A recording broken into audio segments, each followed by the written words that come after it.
अस्सलामुअलैकुम। मैं मियां हुज़ूर का साहबज़ादा और ख़लीफ़ा हकीम शारिक अहमद तारिक तारिकी जहांगीरी आज एक बार फिर आपकी खिदमत में हाज़िर हूँ। आज का जो हमारा टॉपिक है वो बहुत अहम टॉपिक है और ख़ास उन लोगों के लिए है जो कि अपनी किसी हाजत, अपने हक़ के लिए लड़े जा रहे हैं और थक हार के मायूस हो चुके हैं। अपने किसी जायज़ हक़ के लिए, अपनी किसी भी हाजत को, किसी भी तमन्ना को दिल में रखे हुए, किसी भी बड़ी बीमारी से लड़ते हुए, किसी भी परेशानी का सामना करते हुए, कोई भी दुख या तकलीफ़ उठाए हुए, यानी कि कोई शख्स अगर किसी भी वजह से परेशान है और उसको दुनिया में उस परेशानी से निजात का ज़रिया नहीं मिल रहा और वो मायूस हो गया है, उन चीज़ों से लड़ते लड़ते, उन चीज़ों के पीछे भागते भागते,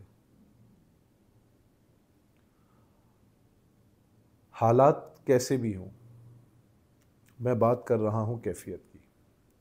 अगर कोई भी शख्स ऐसी किसी कैफ़ियत में मुब्तला है किसी भी वजह से कि वो मायूस हो गया है, वो हार गया है, वो थक गया है, वो गिर गया है और अब वो नाउम्मीद होता जा रहा है, तो आज का जो हमारा टॉपिक है, जो अमल है, वो ऐसे ही इंसान के लिए है कि जो शख्स हर चीज़ से या किसी भी चीज़ से नाउम्मीद हो चुका है लेकिन उसके दिल में उसकी तमन्ना बरकरार है, उसके दिल में वो ख्वाहिश ज़िंदा है, वो चाहता है उस चीज़ को हासिल करना, तो सिर्फ़ ये एक अमल करना शुरू करे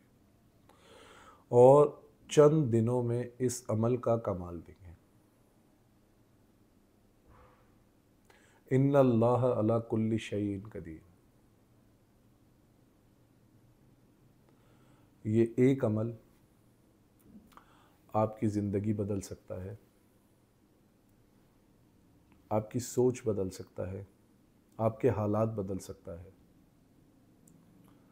और अल्हम्दुलिल्लाह हमारा पूरा ईमान और यकीन है इस वजीफ़े पर, इस अमल पर कि ये आपकी तकदीर बदल सकता है। अगर दिल में कोई तमन्ना है,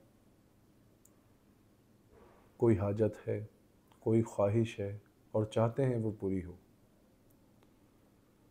अगर किसी तकलीफ़ में मुब्तला हैं, किसी परेशानी में मुब्तला हैं, किसी मर्ज़ में मुब्तला हैं और चाहते हैं कि उससे निजात मिल जाए, अगर देख रहे हैं कि आपके साथ नाहक हो रहा है और उस ज़ालिम से निजात चाहते हैं, तो ये अमल रोज़ाना की बुनियाद पर इस वजीफ़े को 333 मरतबा पढ़ना शुरू कर दें और पूरे यकीन के साथ इंतज़ार करें कि टर्निंग पॉइंट आएगा, आपकी लाइफ चेंज होगी, आपके साथ जो हालात बने हुए हैं वो चेंज हो जाएंगे, आपका वक्त बदल जाएगा, आपकी तकदीर संवर जाएगी। इस यकीन के साथ इस वजीफ़े को पढ़ें, देखें वक्त, हालात, किस्मत किस तरीके से करवट लेती है और आपकी ज़िंदगी में किस तरीके से मुस्बत बदलाव आना शुरू होते हैं। आप ख़ुद अपनी ज़िंदगी में उन चेंजिंग्स को देख के हैरान और परेशान हो जाएंगे, लेकिन आपने हैरान और परेशान नहीं होना, आपने सिर्फ़ और सिर्फ अल्लाह रब्बुल इज़्ज़त की ज़ात पे तवक्कल रखना है और इस अमल को ता हयात जारी रखना है। अपनी दुआओं में मुझे याद रखें। जज़ाकल्लाहु खैरा। अस्सलामु अलैकुम व रहमतुल्लाह।